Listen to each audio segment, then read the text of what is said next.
Let's learn the Vienna opening today. Though Vienna opening is not very popular at the Grandmaster level, it's very effective at the beginner and intermediate levels, and it's also very effective in the shorter time formats like Bullet and Blitz because it's very easy to play for white and it's very aggressive opening. Let's look at how the Vienna opening starts. White plays e4, black plays e5.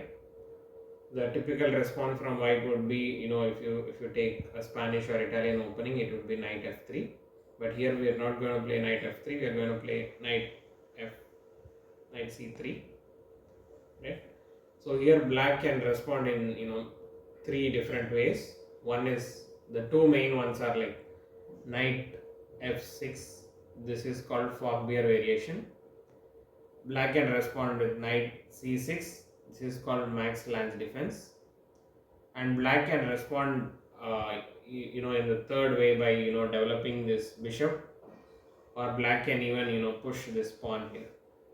So we'll cover all the variations in detail. So let's start with the Fogbear variation. So where black plays knight f6. So here white can respond in different ways. The first main response is to offer this pawn, play pawn f4. So here typically the idea for white is to open up this f file, so that after castling is done, this f7 pawn is weak, and basically white has to attack that pawn and attack the king side, right? So here black can either accept the gambit or decline the gambit. Let's say if black accepts the gambit, the next move for white would be to play knight f3, so that this bishop can be developed and castling can be done, and and ideally this bishop also can be developed here, so that you have multiple attackers attacking this particular pawn, right? That is when black accepts the gambit, black has the option of declining the gambit as well. That's when they play this move, and then white typically has to trade this pawn, and black can capture this particular pawn, and the game continues.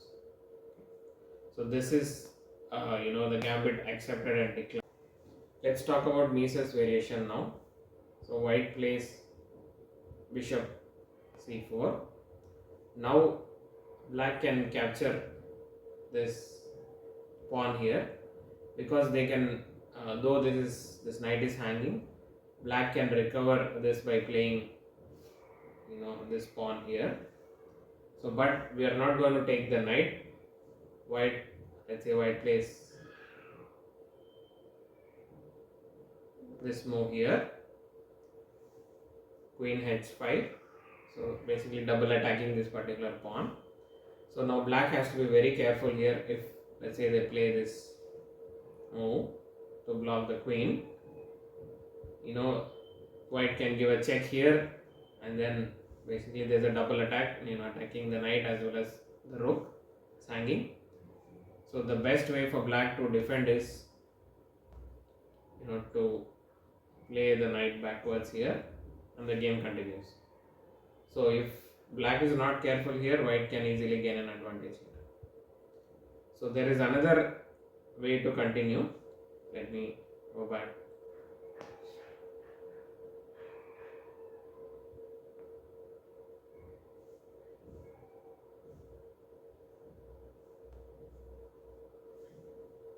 So white can even play this move g3 and fianchetto the bishop. This is called the modern Vienna variation, and it is very passive because you can see the bishop is blocked by the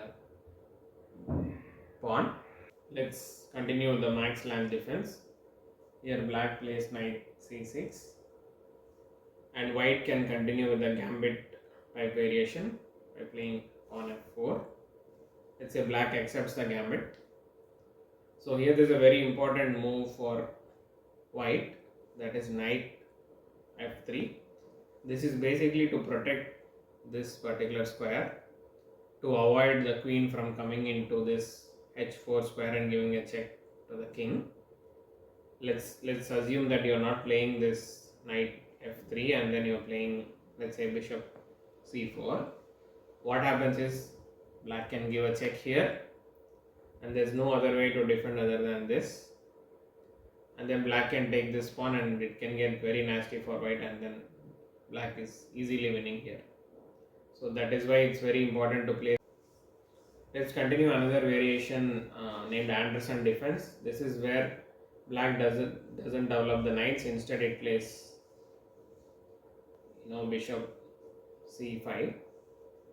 So the best possible continuation for white would be to bring this knight here, and then this may transpose into the Italian game, or the 3 knights defense or the 4 knights defense. I would not recommend to play the gambit here, because even if you play the gambit, there may be difficulties castling because the knight is blocking this diagonal. And against all possible variations played by black, white can always play this g3 and then fianchetto this particular bishop. This is called the modern Vienna.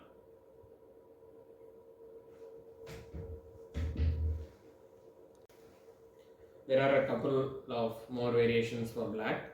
One is to play the pawn here.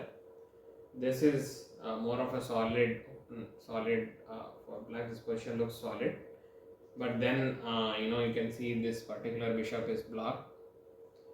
So I think white can still play the gambit style here and then continue. And there is another variation named Paulsen.